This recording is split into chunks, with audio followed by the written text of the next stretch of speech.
Hey peeps! Again, it's been a while. I know that I've been a bit behind on my more in-depth movie reviews. I haven't forgotten, I promise. I'm working on several projects at simultaneous pacing, and I hope to finish all of them around the same time, I hope. So far, my most requested video is my second part of the Under the Silver Lake analysis video, and considering the views on the first part, I'm definitely motivated, so you will be seeing part 2 regardless, I promise that. Now, I'm doing another hashtag rewatches vid, but I thought this would be a pretty cool one. So I'm choosing 1 to 4 films from a few different streaming services, and I'm just going to do quick reviews on them, followed by 1 film from the theater since I don't go to the movies as often as I want to, and I'll give you the same type of reviews as if I was giving you 2 films that I was reviewing, or 3. This will keep the channel pretty varied up, and much like my other projects, I'll try to be consistent with them, and if you like or dislike any of the movies that I present, then please don't hesitate to share them in the comment. I would love to hear your thoughts on them, and also hit the like and sub too if you dig what you see. Now, of course, let me start with, you guessed it, Netflix. I mean, because why not? Now, the first film that I saw was called Don't Look Up, written and directed by Adam McKay. Now, look, I haven't seen any film by McKay aside from this one and maybe parts of Anchorman. Reason being is because his films just simply don't interest me since they're all politically themed in one angle and more mainly after his ego shift from The Big Short pretty much. The only one I might look into is The Big Short so I can see how it won Best Adapted Screenplay, but even if I don't care to jump into his other films, they have to be at least better than Don't Look Up. Now, this is one of those love it or hate it kind of movies. This movie is pretty much about a massive meteor heading straight to Earth, and Leo DiCaprio and Jennifer Lawrence try to warn the government to take action before it wipes humanity out completely. The problem is, the president and the entire administration is not taking the threat seriously enough and influences society to follow suit. Now, I've seen people who praise this movie for saying that it's about how we as a society tend to act oblivious against worldwide natural threats we don't fully understand. 1, this movie isn't just saying that, and 2, while I'm not a political person, Adam McKay is a Democrat and the original SNL writer who wanted to make a statement about how we're ignoring the importance of climate change and why we shouldn't ignore the science behind it. And after the COVID-19 outbreak, something changed in the script because this movie is borderline obvious. Some of the best satires establish a new angle, communicate new ideas, and offer different perspectives to think about things. So what does this movie offer? Something that other films and television shows of this type have already been communicating much better. Basically, this film is just one big tantrum from McKay about the former presidential administration and nothing else. Non-existent story, characters, and themes that just hit you over the head with a sledgehammer for over 2 hours. It's really hard to care about what's going on when everyone is a caricature of the elements of the media without them having distinguished traits of their own during moments to face an otherworldly crisis in a story like this. This is why I thought Mars Attacks was so freaking boring. Also, this movie isn't even remotely funny. I didn't find a single joke or satirical element worthy of a minor chuckle. The jokes mainly felt forced and the dialogue failed to snap or be comedically effective. The film is almost pretentiously shot with these edits that cut back and forth to freeze frames mid-action that just make the experience awkward, or will just cut to a scene that has the film's mediocre jazz score that just blares obnoxiously for no reason to shift into this panicky-ish tone when the stakes are supposedly raised, and then there are these awkward necessary close-up shots that don't really add anything to the scenes that they're inserted in, and the film overall doesn't really have any artistic aspects that I just deem notable. The performances are definitely the strongest aspect in a way, specifically coming from Leonardo DiCaprio, but the casting choices all around are just the most transparent casting choices you'll see all year, considering who wrote and directed this movie, but they carried this empty behemoth for as best that they could, so there's that. Overall, I didn't think this was a very good film. I know there are people out there that find this movie to be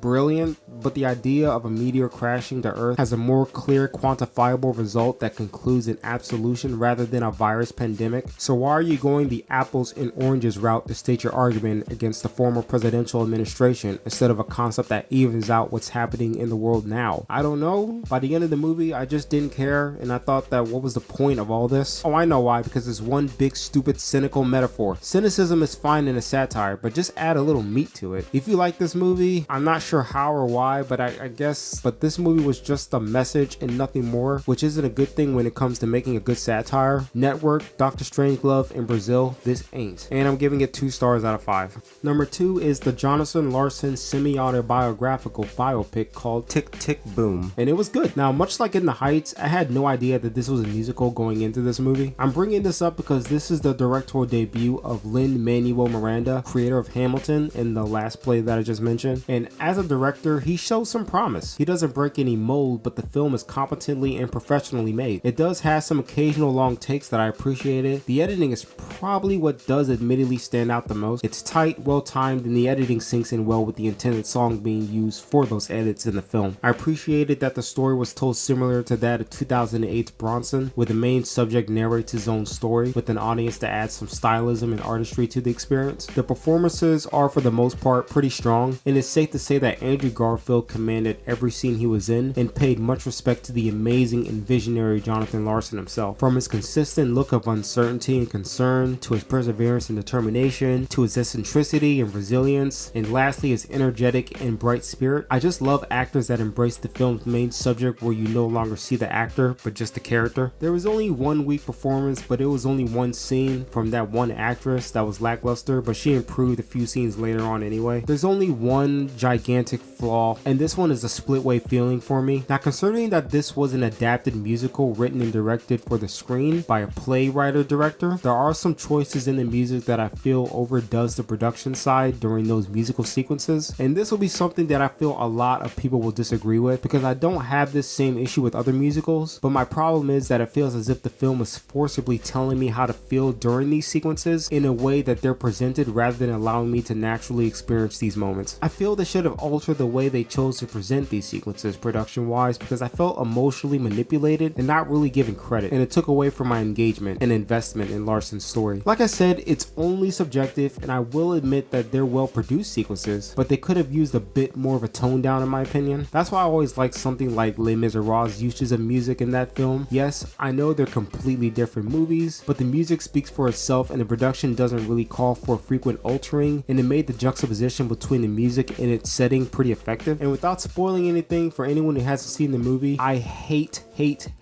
movies that don't decide to finish a biographical figure's story visually, so they have to narrate details of his or her story voiceover style near the end of the movie. It's a lazy tactic, and it really made me wish we could have a little more of Larson's story without a measly epilogue narrative. But on a high note, this movie definitely made me relate to Jonathan Larson on levels I didn't expect, and now that I learned more about him, I can say that he's a more inspiring figure than I probably would have known. I'm definitely rating this half a star higher than In the Heights, because like that film, it's not entirely for me, but there's an audience, specifically admirers of Jonathan Larson, that will definitely love this movie. So I'm gonna give it a 3.5 out of 5 stars. And number 3 is the Bo Burnham special, Inside. And I'm mad late in watching this one since it came out much earlier this year, but hey, whatever. Now, I mentioned his film 8th Grade in my review for The Edge of 17, which you should totally check out, by the way. Go ahead and turn this off and go check that video out. If you don't know anything about Bo Burnham, he is a ridiculously talented comedian and musician that has showcased his talent on YouTube since 2006. And by November this year, his videos have gained over 500 million views on YouTube altogether. I honestly had no idea Burnham was as talented as he was until this film, which gave even clearer lenses for me to view him in. This special is some of the best filmmaking and production that I've seen in the past several years. This was all filmed in a single room by a single person within a span of a year. Inside consists of incredibly genius editing choices, whether audio or visual. His songwriting and music production is just amazing. It's a smoothly paced experience that never grows stale at the slightest. There are so many memorable sequences that are A-level creativity that I can bet that this will be a beneficial second viewing. His cinematography and stylistic choices are far more improved from 8th Grade. This also includes his use of lighting and silhouettes that just seep into his personality. Burnham just lets himself loose creatively in this special, and aside from his perfect comedic timing, he still manages to emotionally resonate with his audience, or lack thereof depending on how you see it. He still gives the viewer so much to chew on as you get to know more about him throughout the experience, and it feels as if he's retracing his roots from how he got to this point in his life, turning his journey into some sort of full circle. Now, I don't want to say too much about this special, as you have to see it for yourself. It might be one of the best things Netflix has ever put out. It's very personal, heartfelt, involving, immersive, hilarious,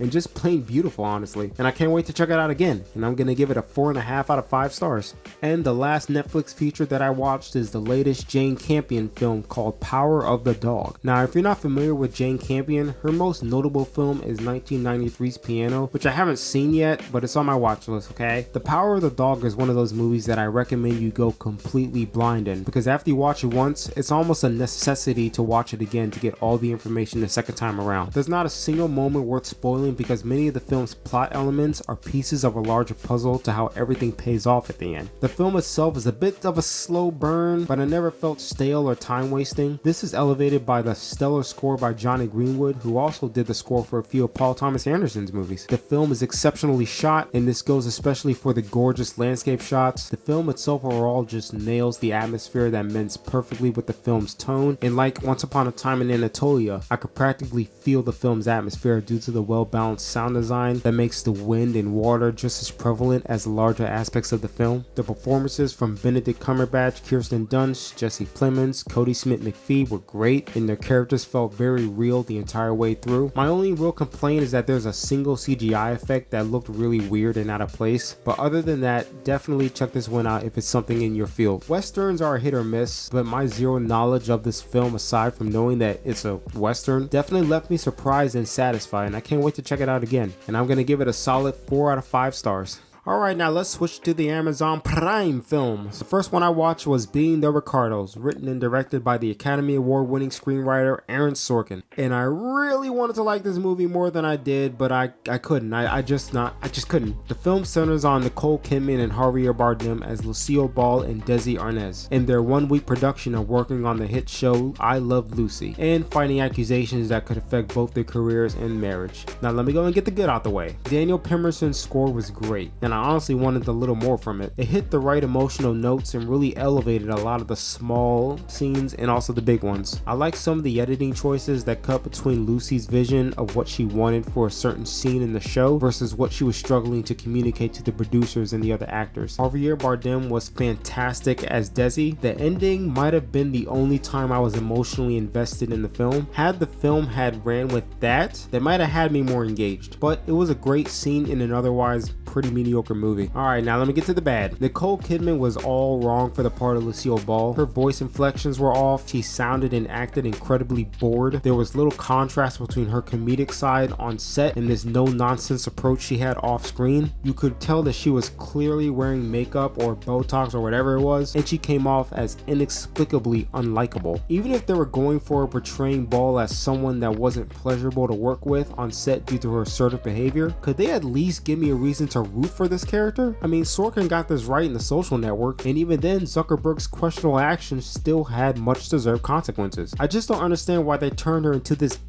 I like Kidman as an actress, but this was a serious miscast, especially since she and Bardem were too old for the part. And I'm also disappointed that the film decides to base its 2-hour running film on whether or not this particular event is going to negatively affect the show or not, when we all know that it didn't. It just really makes you wonder when this movie will get to the truly interesting stuff. And like I said, it's that ending that leaves many possibilities in the air, but it doesn't save the movie, unfortunately. Sorkin's dialogue is as razor sharp and quick-witted, which sometimes works against the film's narrative. Sometimes it just felt like it was stylish for the sake of being stylish, but didn't really give me a reason to care about these characters. And lastly, the movie just felt very safe and by the book narrative-wise. I feel this movie just lacked insight on Lucy and Desi's relationship. When characters say, "I need you to help save my marriage," all I thought to myself was, well gee, I'd really like to see why your marriage is destined to be ruined instead of having characters just talk about it. But overall, it's a competently made film, competently directed, shot, and performed, but it was nothing special or memorable, and I don't really care to ever want to ever see this movie again, like ever. So I'm just going to give it a generous 2.5 out of 5 stars. And next was a movie called Encounter, and it was really boring. Now, I don't want to spoil too much, I guess, but this is one of those movies that does the bait and switch thingy with the genre. And while I appreciate that the movie does that, this movie was all seasoning and no meat. I will say that Riz Ahmed carried this movie with his performance. Octavia Spencer was just there and had no wheel role. The child actors were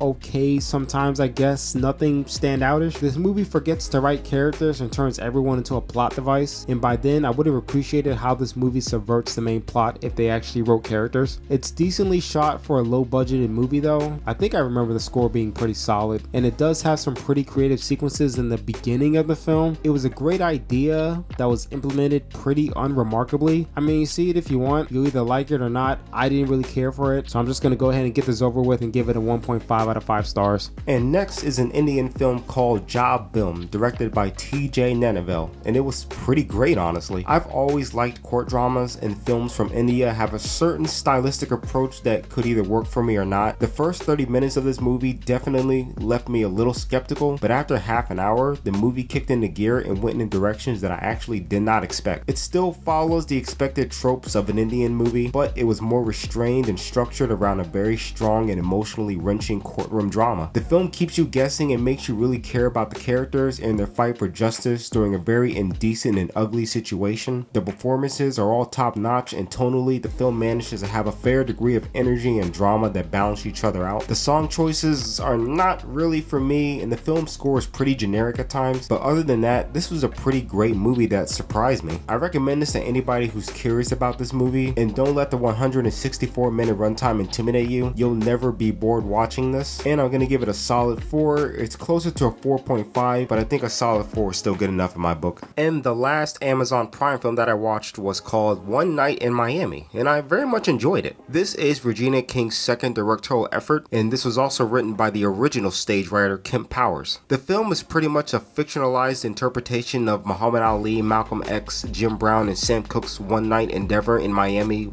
hence the title. The film in a sense is sort of a hangout kind of movie. I didn't actually expect, but I love movies that do that when it's done right. In a filmmaking sense, this film isn't really too special. It definitely could have had stronger shot composition and cinematography. A little extra stylization sprinkled on definitely could have also been helpful. Occasionally, it just looks too TV quality at times, but then again, Regina King has written more TV episodes than films, so I'm hoping that she'll improve. But what I really like about this movie is the spot-on casting of these 4 historical titans, and everyone played their part fairly well. The chemistry between them felt incredibly natural and consistent, and how their own perspectives and philosophies bounced off each other was very entertaining. The film just has a very relaxing and engaging atmosphere, and I was never really bored overall. I guess what holds this film back from being a solid 4 is that I don't think it does quite enough. Thematically, there wasn't really much to take away from, especially since Malcolm X was nearly the centerpiece focal point of many of the film's themes, and it's nearly about him, which takes away from the potential to broaden the film's exploration of perspectives. So by the end of the movie, I was like,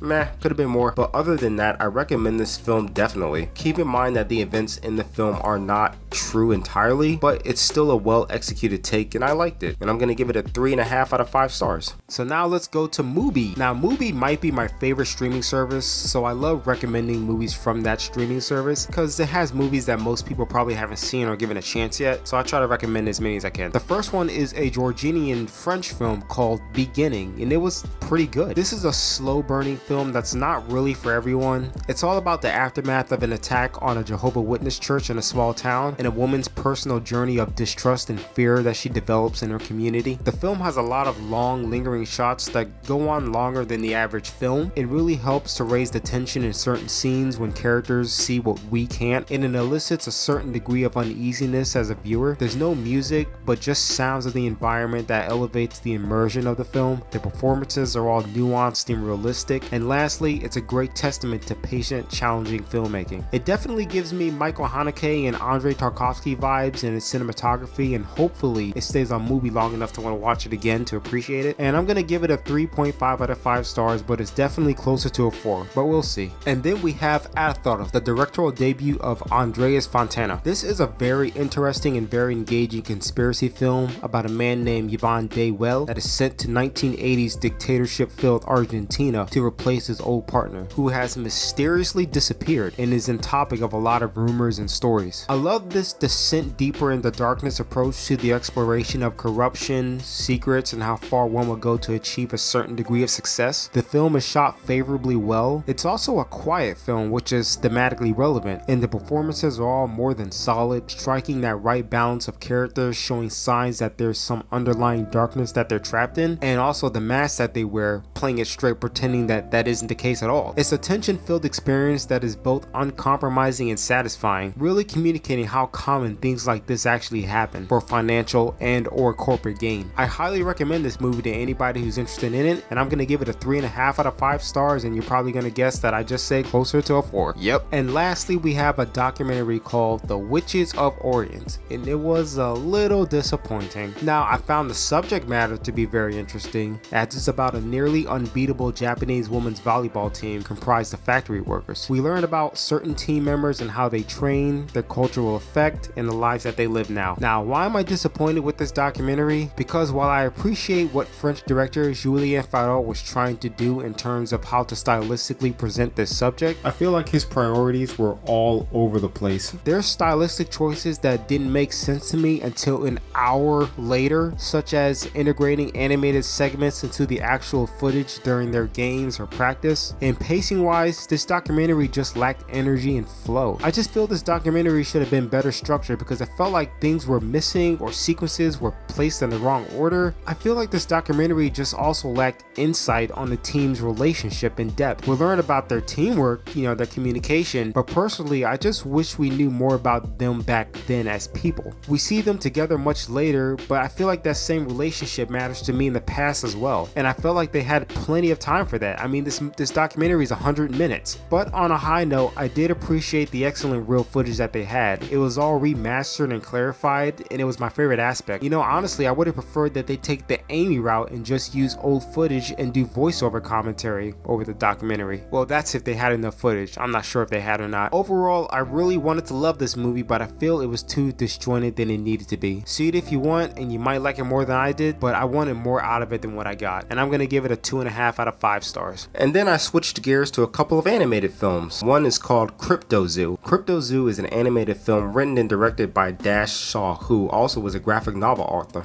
This is his second film ever, with My Entire High School is Sinking in the Sea, which premiered at Toronto International Film Festival in 2016, and I have not seen that one yet. Cryptozoo is one of the most unique and strange things that I've ever seen. The animation and style is much different than anything you'll see in 2021, and some will appreciate it and others probably won't be on board with it. What really transcends the art style though is that the script is actually pretty solid throughout the 90-minute runtime. The characters are all well developed and the themes the film explores are elegantly communicated. Sometimes the animation struggles to emotionally connect on a visual level, but Lake Bell and the rest of the cast respectively took the material seriously enough, and I was still invested in the plot because of that reason. Now this one is on Hulu, and I recommend you give it a check out and comment below what you thought about it. I'd love to hear your thoughts, and I'm gonna give it a 3.5 out of 5 stars. The second animated film I saw was called Rumble, and it was painfully boring. Believe it or not, I was interested in seeing this for reasons I don't know why. I mean, it's visually pleasing to look at, I guess, but the plot just misfires amazingly. The overall concept I can forgive because of how stupid it is, but the plot just made no sense in the grand scheme of what the stakes were. The voice acting was strictly serviceable. Some of the action scenes were admittedly amusing, and thankfully it was a short movie, but this movie just fails amazingly at being funny or heartfelt because it decides to follow the typical animated movie tropes that's been checklisted since Shrek. Just another generic stock animated film to distract the babies and then thrown to the pile of other forgettable animated films, and I'm giving it 1 star out of 5. And the last film I saw is Licorice Pizza, directed by Paul Thomas Anderson. Now, Paul Thomas Anderson is one of the most respected filmmakers in the medium, creating masterpieces such as There Will Be Blood, Boogie Nights, and a few of my favorites such as The Master, Punch Drunk Love, and Magnolia. Licorice Pizza feels like the PTA before There Will Be Blood, and that's not a criticism. This is not nearly as complex or as challenging as his past films, but he still displays incredible talent in his craft, from his subtly brilliant cinematography to his uses of music to the atmosphere and feel of the 70s. Like many of his films, every element of filmmaking just comes together perfectly. Elena Haim and Cooper Hoffman were great, and their chemistry was natural and it lit up every scene that they were in. The child actors were fantastic, and holy crap, that's a rarity. And the film overall is paced smoothly well. Even at times I did feel the length. The plot definitely went in unexpected directions, but overall I felt the movie was consistently toying with my expectations, which was the crux of what kept me engaged throughout. The film overall was just a very relaxing experience, and just seeing these two characters go about the same type of goal in a different way and juxtaposing off each other was a real ride. Both characters were strongly developed, and I really cared about them and what they wanted. I do feel feel this film didn't leave too much of an impression on me though. I felt once it ended, it had no real wow factor like I did with PDA's other movies. I definitely have an interest in seeing this again just due to the overall feel I got from it, and I might even appreciate it more the second time. All I can say is that it was great to have PDA back in the director's chair, not skipping a beat, because he still is a monstrous talent. So overall, I did enjoy it, and I still recommend watching it if you want to, and I'm gonna give it a 3.5 out of 5 stars. Alright peeps, stay tuned for other projects. I'll try to stay up to date more and let you know what's going on. For now, peace out, love y'all, and see y'all in the future.